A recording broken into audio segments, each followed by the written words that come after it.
Պարոն Մերհաբյան, տեսնում ենք, որ տևական ժամանակ է Ռոբերտ Քոչարյանը ակտիվացել է, պարբերաբար հանդես է գալիս հարցազրույցներով, հանդիպումներով, տարբեր հայտարարություններով, այսօր էլ ասուլիս է ունեցել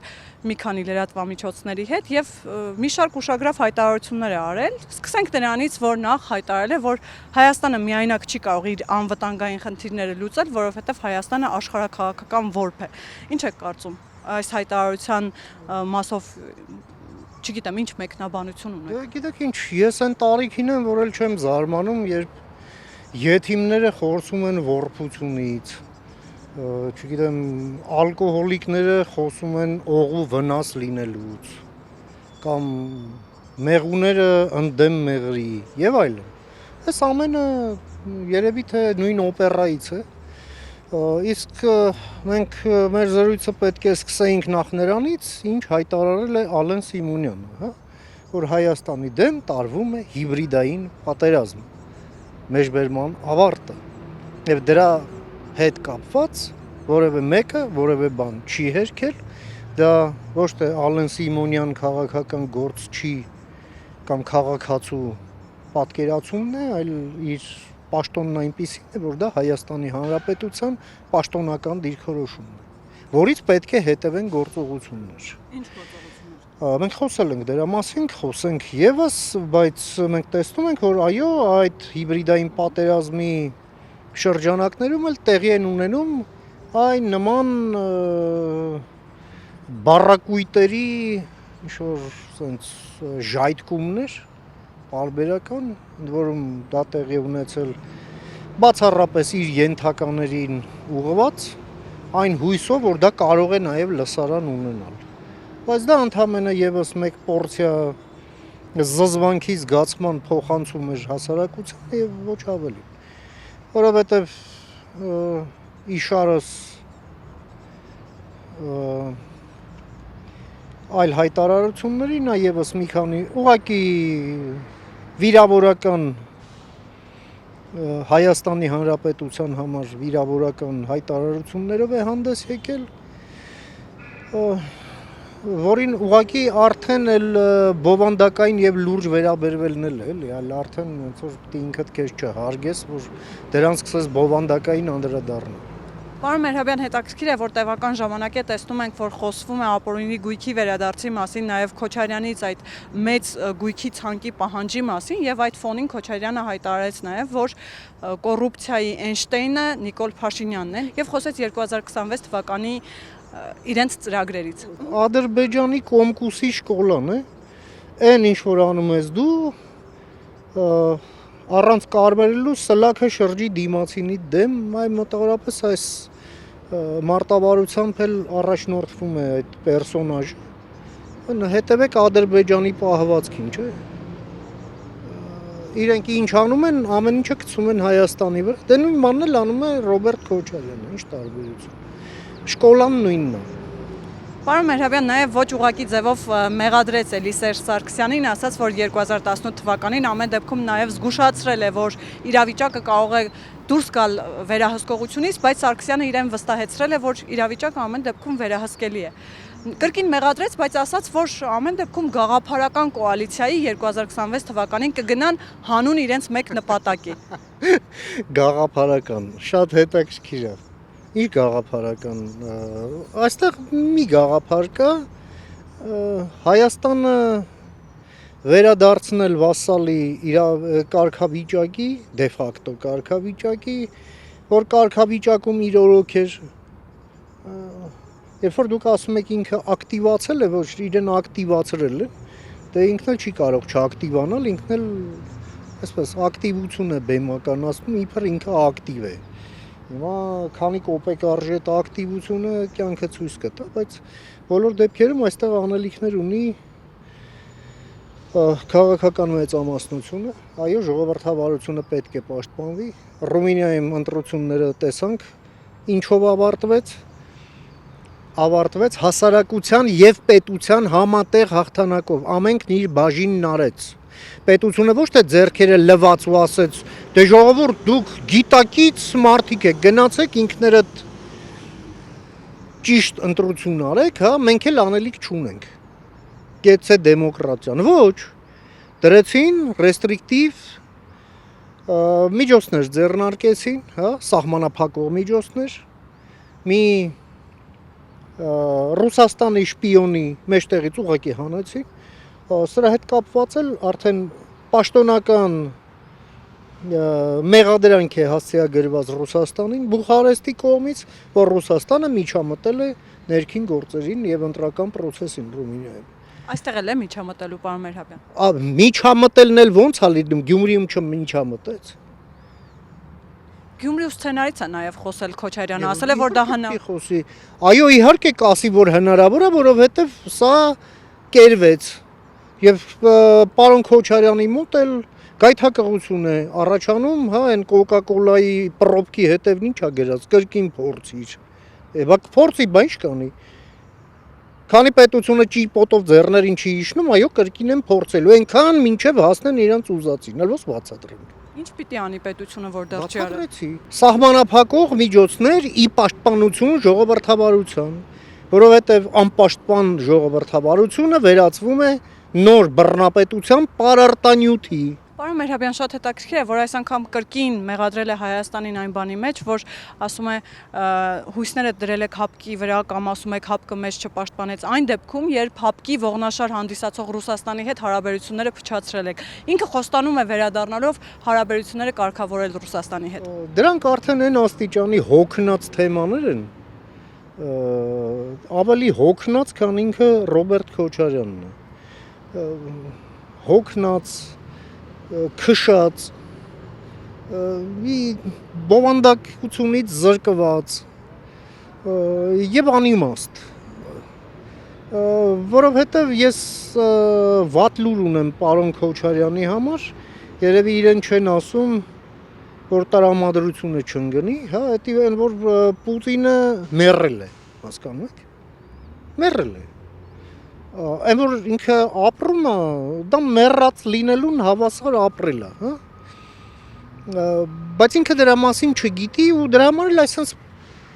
զարմանահրաշ բաներ է խոսում,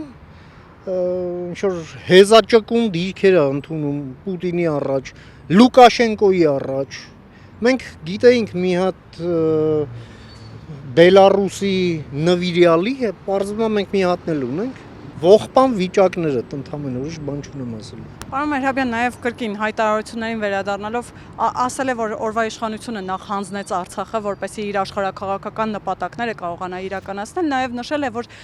գերիների վերադարձի հարցով հետաքրքրված չէ օրվա իշխանությունը եւ գերիների մեջ կան մարդիկ, որոնք կարող են լուրջ ներդրում ունենալ Լեռնային Ղարաբաղի փախստականների վերադարձի առումով։ Պարբերաբար խոսում է Քոչարյանը այդ մասին, Լեռնային Ղարաբաղցիների վերադարձի մասին։ Ինչ միտում ունի նաեւ այս հայտարարությունները։ Այս ամենը տեղավորվում է, եմ ասում, Հայաստանի դեմ տարվող հիբրիդային պատերազմի տրամաբանության մեջ եւ այդ հիբրիդային պատերազմում գործածվող նարատիվները եւս մեկ շրջանառելու տրամաբանության մեջ է այս ողջ ապուշությունը նորից կրկնվում, մինչդեռ դրա պատասխանները վաղուց կան, չգիտեմ, սրան ինչ ասեմ ես։ Գերիների մեջ ով կարող է վերադարձնել Լեռնային Ղարաբաղցիներին Լեռնային Ղարաբաղ, ում նկատի ունի, ինչ է ակնարկում։ Ես տպավորություն ունեմ, որ ինքն էլ չգիտի, բայց ուղղակի հիբրիդային պատերազմի տրամաբանության մեջ դա պետք է ասվի, նա էլ ասում է։ Որովհետև չկա այդ մեխանիզմը այս պահի դրությամբ եւ Հայաստանի Հանրապետության առաջնահերթությունն է այն, ինչ անում է այսօր Հայաստանի Հանրապետությունը։ Դա օր առաջ հասնել արդեն իսկ համաձայնեցված համաձայնագրի ստորագրմանը Ադրբեջանի հետ, որը բխում է մեր շահերից։ Այս խոսակցությունները սպասարկում են դրա ուղիղ հակառակը, որպեսզի խափանեն այդ ստորագրումը եւ պարզա թե ականջները որտեղից են աճում այս ամեն ինչի։ Այս ամեն ինչի վրա դաջված է ֆաշիստական Ռուսաստանը, որի պրոքսիներն են հանդիսանում այսպես բաներ խոսողները, բոլորը առանց բացառության։ Դե բայց Ռոբերտ Քոչարյանն ասում է պարտված առաջնորդը նույն ինքը Նիկոլ Փաշինյանը չի կարող խաղաղության գնալ, խաղաղություն բերել։ Խաղաղության պայմանագիրը ըստ էության պետք չի, այսինքն այն խաղաղությունը, որը պիտի բերի Նիկոլ Փաշինյանը։ Նա որոշում։ Դրա համար կա Նիկոլ Փաշինյան, որոշողն էլ հասարակությունն է։ Եթե տեղի ունենա խզում առանց իրես խոսքի, առանց իր հուշարարության եւ ինքն էլ իր մասին որքան էլ որ մեծ կարծիք ունի, որ ինքը կարողանում է կառավարել, ինքը միակ բանը որ կարողում է կառավարել, դա սատկած առյուծի վրա նստած նկարվելու process-ը կառավարելն է։ Մեկ, երկրորդը ինչը ինքը կարողանում է կառավարել, դա եղած չեղածը հանել ռուսներին հանձնելն է, հետո էլ առանց կարմրելու բացատրել, թե ինչ լավ բան է արել։ Այդպես բաներ ինքը կարողանում է կառավարի, ուրիշ բան ինքը չի կարողանում կառավարի։ Ու մեկ էլ հեսա կտենանք ոնց կկառավարի արդեն իսկ ներկայացված 200 միլիոն դոլարի հայցը։ Պարոն Մերհաբյան, հիբրիդային պատերազմից եք խոսում, պարբերաբար այդ մասին նշում եք։ Օրերս տեսանք ինչ տեղի ունեցավ ազգային ժողովում, երբ այսպես փոխադարձաբար վիրավորանքներից անցան հայհոյանքի, Լևոն Քոչարյանը հունից դուրս եկավ, սկսեց հայհոյել։ Սա տեղավորվում է հիբրիդային պատերազմի մեջ, թե սա հստակ դիրքավորում է 2026 թվականի խորհրդարանական ընտրություններից առաջ։ Հիբրիդային պատերազմը հենց միտված է 2026 թվականին Հայաստանի ներսում ստատուս քվո փոխելու։ Իշահ Ռուսաստանի։ Եվ դուք երբ ասում եք այս մեկն է թե մյուսը, այդտեղ չի ընտրանքը, հա։ Դրանք երկուսն իրար հետ միահյուսված են։ Եվ այո, տեղի է ունենում այդ ամենը, նպատակ ունենալով վարկաբեկել ազգային ժողովը որպես այդպեսին, բեմականացնել այն, որ ժողովրդավարությունը Հայաստանում դա մի բարդակ է, որտեղ ով ինչ ուզում, ոնց ուզում անում է, իսկ իրենք էլ քանի որ պինդ տղերք են, կարող են անել ինչ ուզեն։ Եվ ես լուրջ խնդիր եմ տեսնում այստեղ, որովհետև երբ ինչ որ մի падգամավոր ինչ-ինչ հանգամանքներում ոչ պատշաճ ձևով է խոսել լրագրողի հետ եւ հարկ է համարել դրանից ելնելով հրաժարական տալու, հա։ Այս լացիրակ պահվածքը պետք է սրան հետևի նույնանման որոշում։ Այսինքն մանդատը պիտի դնի եւ մանդատը պետք է դնի եւ կորի գնա այնտեղից, որովհետեւ այդ ամենը իր տեղը չի ու գնա իրենց գեղի բեսեդկեն նստի ու ինչքան ուզում է ու ուզում է տենց խոսա։ Ազգային ժողովը իր տեղը չի։ Դա է նշանակում եւ այո պետք է հասնել դրան։ Նաեւ այն այլանդակ արդարացումները, որը մենք լսում ենք իր կուսակիցների կամ խմբակիցների կողմից, դրանք էլ ոչ մի քննադատության չեն դիմանում։ Դա ուղղակի ընդհանրապես մի բանի մասին է խոսում, գործ ունենք պաթոլոգիկ աներեսության հետ, որ բնորոշ է ուղղակի մեր ժողովրդի ընդհանրապես 1000-ից 1-ին, այդպես բացասական սելեկցիա է տեղի ունեցել այս կրիմինալ դիկտատուրայի 20 տարիների ընթացքում, հա, եւ մենք տեսնում ենք, որ այո, թերմացքը թռել է ջրի երես։ Հիմա մաքրելու, ջրերը զուլալվելու ժամանակներն է։ Իսկ ընդհանրապես նման կեղտոտ բառապաշար օգտագործողները հրապարակային միակ բանը որ մնում է անել դա ջուրը քաշելն է։ Ուրիշ ոչ մի բան։ Բայց Սեյրան Օհանյանը հայտարարեց, որ դա եղել է շատ համարժեք պատասխան իշխանության, այսպես վերաբերմունքին եւ պարզապես հունից դուրս է եկել Լևոն Քոչարյանը, չի պատրաստվում դրա համար մանդատը վայր դնել։ Դե ուրեմն Սեյրան Օհանյանն էլ ամեն ինչ արեց, որ այս ինչ ասացի իրեն եւս վերաբերվի։ Ես մեկ չունեմ։ Եվ պարոն Մերհաբյան, ուզում եմ անդրադառնանք նաև իմպիչմենտի գործընթացին, տևական ժամանակ է տեսնում ենք, որ խորհրդարանական երկու ուժերը խոսում են իմպիչմենտի վարչապետին անվստահություն հայտնելու մասին, սակայն այսպես մինչ այդ իրենք չունեին վարչապետի թեկնածու, հիմա Աղազարյանը եւ Ասլանյանը առաջադրել են Էդմոն Մարուկյանին եւ ինչպես ասում են գործընթացը արդեն մտել է լուրջ փուլ, լուրջ process։ Ինչպես է այս ամբողջ գործընթացը գնահատում եւ արդյոք Մարուկյանը կկարողանա, այսպես ասած, դառնալ Հայաստան եւ պատիվ ունեմ դաշինքների, այսպես ասած, սատարումը կստանա։ Մարուկյանը եւ ընկերները փորձում են հասարակությանը եւ իրենց ապացուցել, որ երեխաներին բերում են արագիլները։ Ես հասկանում եմ քաղաքականությունը նաև ինչ որտեղ թատրոն է, հա, Շեքսպիրն էր ասում, որ աշխարհը թատրոն է, մարդիկ դերասաններ, բայց Շեքսպիրը ոչինչ չգիտեր մոսկովյան կրկեսի մասին։ Մենք հիմա գործ ունենք դրա երևանյան ֆիլիալի հետ, որում շատ անտաղանդ, այսպես շատ անտաղանդ բեմականացմամբ։ Եվ ինչ սպասել այս փուլում, պարոն Մերհաբյան, ամփոփելով, այդ տեսնում ենք, որ շատ այսպես վերջի շրջանում թե անցնում, թե ազգային ժողովում, թե ցանկացած քննարկում, թե Սարգսյանը եւ Քոչարյանը փոխադարձաբար հայտարարություններով են հանդես գալիս։ Ինչ սպասել այս 1 տարվա ընթացքում։ Մեկ տարվա ընթացքում թե ինչ կսպասենք, կախված է իշխանությունից։ Կախված է նրանից, իշխանությունը պատրաստ է պաշտպանել